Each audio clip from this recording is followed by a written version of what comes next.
Hey, I'm Katarzyna, a Polish 29-year-old living abroad for almost half of my life now. Currently living in Belgium, I'm a marketer by profession and an explorer at heart. Welcome to The Stopover, my podcast about all things related to living abroad. In today's episode, I interview Marcin Ciszek, who is a finance manager by profession, a polyglot by hobby, and he also happens to be my brother.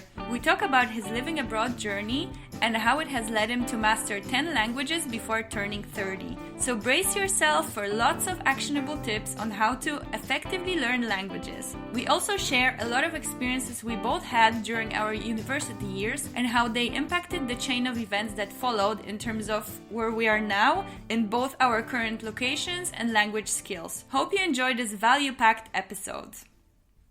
Hi Marcin! I'm super excited to have you on the stopover today. It's gonna be a bit strange for us because obviously we know each other. We came from the same womb at different moments in time, but we did. So while I know most of your story, most of my listeners don't. So I'm sure that they can really benefit from hearing your expat journey and get inspired by it. But also, I'm not sure many people know of your whole language obsession, which is also a part of what we're going to discuss today. So why don't you do a little introduction and just tell our listeners who you are, what you do, and where you're currently based. Okay, so hi everybody. My name is Marcin Ciszek. So obviously, as Kasia has mentioned, I'm her brother. Probably I'm 2 years older than her, 2.5 years older. So I've been around, let me just say it like that. I've lived in total, I've lived in 4 countries, 5 if you count my Erasmus times in Prague, Czech Republic. So the countries were obviously Poland, where I've spent the first 14 years of my life. Then 11 years in the Netherlands. That's where I had my little adventure with Prague as well during those times, university. Then I went to the US for 5 years, and now recently I've moved with my wife to Canada, Ontario to be specific, in the Toronto area. So the journey has been pretty varied, or it has been a very enriching experience for me to have been able to travel and live in in various countries throughout my life so far.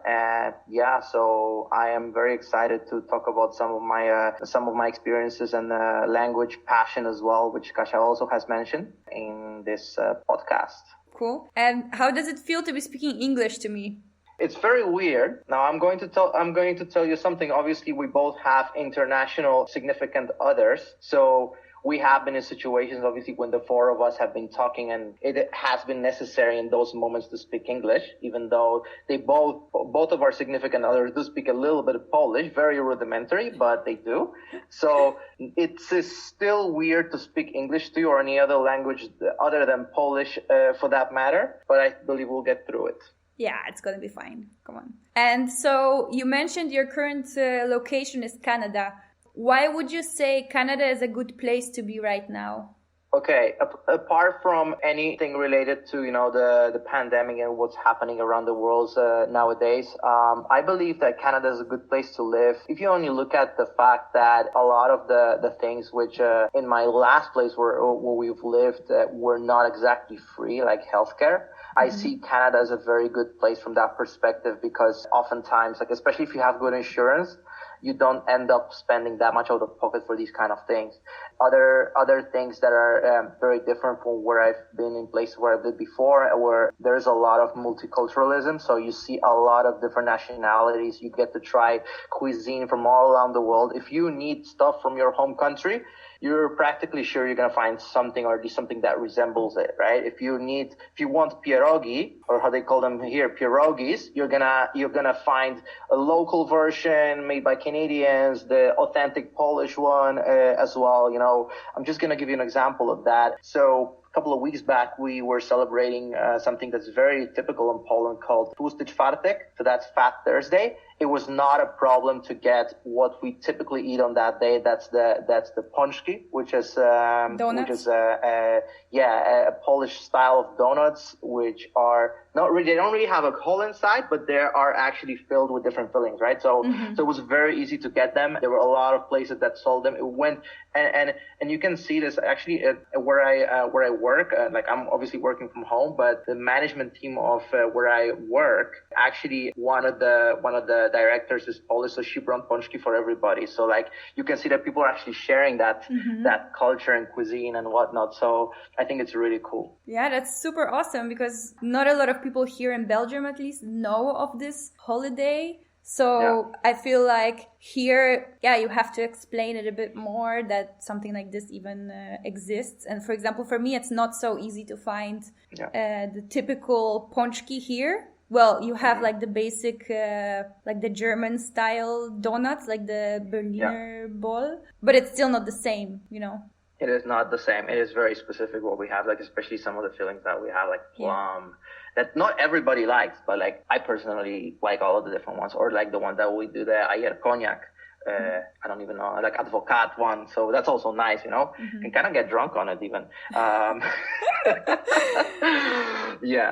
So, no, but going back to the topic of Canada, there is, especially in the place where we are, it is pretty extraordinary because the GTA, so Greater Toronto area, you get a little bit of everything. So not only the diversity of cultures, but also if you really want to go, let's say, to a winery, right? If you were in the US, you'd have to go all the way to California or something like that. Here, literally an hour from where we live, you can just go and taste some wines locally made in Ontario, right? So around the Niagara region, this is actually what they're known for. Another thing, let's say you like winter sport, right? So snow is abundant, and if you want to go to ski, half an hour easily, you can get a resort. There's a lot of them here and there. You can just basically, do whatever you want around here, and you get all the seasons as well. So you get a pretty long summer as well. The only seasons that are a little bit short is spring and fall. So yeah, for the rest, it's actually a pretty similar climate to, say, places like Germany, Poland, like Central European. So it's not that bad, as everybody says, that it's too cold or something like that. It's a different question when you come from a warm climate or a tropical climate or equatorial, like my wife, she's actually from Venezuela. So it has been a little bit of an adjustment for her, but it hasn't been too bad either, right? So like she's not going to get out of the house. But yeah, when it gets windy, that does get chilly sometimes, right? So you'll always have a little bit of a challenge. Okay, awesome. So basically you have everything you need in Canada. One other thing I would like to mention is that Canada is a very open country for immigration, right? So it is generally very easy if you have good education, if you do speak the language, if you already have a job offer, it becomes much easier to immigrate, especially now that it has been kind of slowed down by the pandemic. I know that they have decreased some of the points requirements, which is a system they have over here. So it has been easier to immigrate or to get a permanent residence, right? And it is a very developed country economically. There's a lot of jobs and a lot of natural resources, obviously. And Canada as a country, because of that same immigration pattern, is growing a lot. So that means that the economy is growing. That means you're going to get more jobs and more business if you decide to open one, right? So.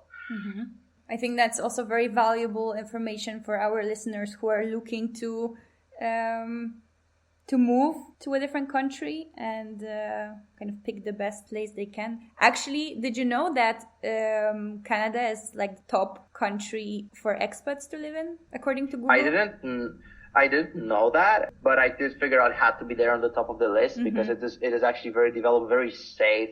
There's a lot to do, like I mentioned, and even though that some people complain that the taxes are pretty high, they're actually no different than what you would get in Europe, right? Obviously, you can't compare with the US where taxes are really low, but then you get a lot less of the safety nets from the government, right? So it's just like it always goes one way or the other. But from what I hear, it is a pretty good country to live in and to just move to. Since we're on this topic already, how do you feel about your cultural identity right now after all of these years of living abroad? Okay, so let me give you a little bit of background, right? So this is something that is a little bit complicated as a topic because obviously both Kasia and I, we were born in Poland. We've spent our childhood or early childhood in Poland, actually in the Poznań area mainly, so that's like Greater Poland. in the West. But when we have moved for the first time, as you will have potentially heard in Kasha's other podcast, which I would also recommend you to have another listen to as well if you haven't done that yet. So we've moved to the Netherlands, right? First, it was for 3 years, and that was actually like the breakthrough moment for both of us, right? So for the first 3 years, we got put in an international school. We were all the time exposed to English, also Dutch language, right? So that's, I think, where the journey has started for me as well. And it was interesting because that place was kind of the place where we were at. It was called, well, the region of the Netherlands is called Limburg, right? So it's in the very south of the Netherlands, and the city where we used to go to school is called Maastricht, right? So actually pretty well-known city because that's where some of the Euro-related agreements were signed. And I actually pretty much decided at that time that I wanted to go back to that part of Europe after I was done with my high school, right? So I went back for 1 year to Poland, finished off my international baccalaureate, which is like an English language equivalent of a high school degree, which enables you to get to a lot of universities actually recognize that kind of diploma. And then I went back to study to the Netherlands, right? So did my bachelor and master over there. It took about 4 years. I did not expect I was going to stay there for a much longer time period, but it actually ended up to be 11 years, right? So that's a pretty big chunk of time. So yeah, and since then, actually, the company that I work for has allowed me to, to move to the other places that I've been to in the Americas region. Hold on, yes. How many years are you abroad right now? So I'm 31, and just consider that I've only lived 15 years in total in Poland. So more than half of my life has been abroad. Yeah. Okay, that's a lot. That's the math. Yeah. And then there's a whole other topic that I would like to mention. In 2016, I met my wife, who's actually from Venezuela, and we actually met in Panama, which was just a work trip at the time. Yeah, so that actually has been another breakthrough experience because it has exposed me to a lot of the Latin American culture, right? And it has practically meant that I became fluent in Spanish in a pretty short amount of time. There was a lot of immersion going on, I can tell you that. So going back to the question that Kasia you've asked originally was my cultural identity. So I believe that as my base cultural identity, I'm always going to be Polish. There's just nothing that can change about that. But I did become enriched as a person, but by all the other experiences personally, right? So the two nationalities I feel have had a little bit of influence on me are the Dutch culture, because I've just spent a long amount of time in that country. I've learned the language as well. I have interacted with a lot of people from the Netherlands, right? So it just kind of there was a time that it kind of felt like home, right? Like I would have never applied for maybe a passport just because of how the laws of having multiple passport in the US, in the Netherlands work, in the EU specifically. Yeah, exactly. You cannot have a double passport, right? In the No, you can't. You can't. If it's I believe that unless there are some bilateral agreement between specific countries, you can. I've heard that there's some between like Poland and Germany and things like that, but you need to have fulfilled some criteria specifically. But in this case, yeah, if I had to choose, my birth country would prevail, right?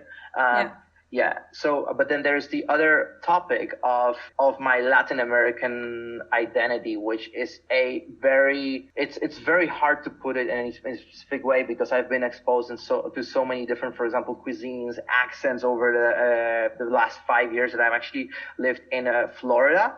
Where you get an amalgamation of all sorts of all kinds of Latin people, right? You get a lot of Cubans, Venezuelans, obviously,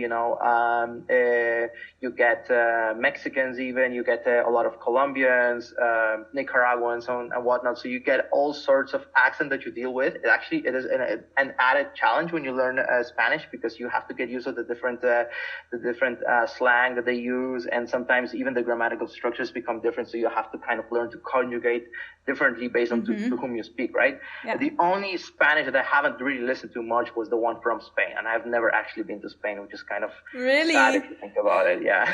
Wow. That's still on my bucket list there. I don't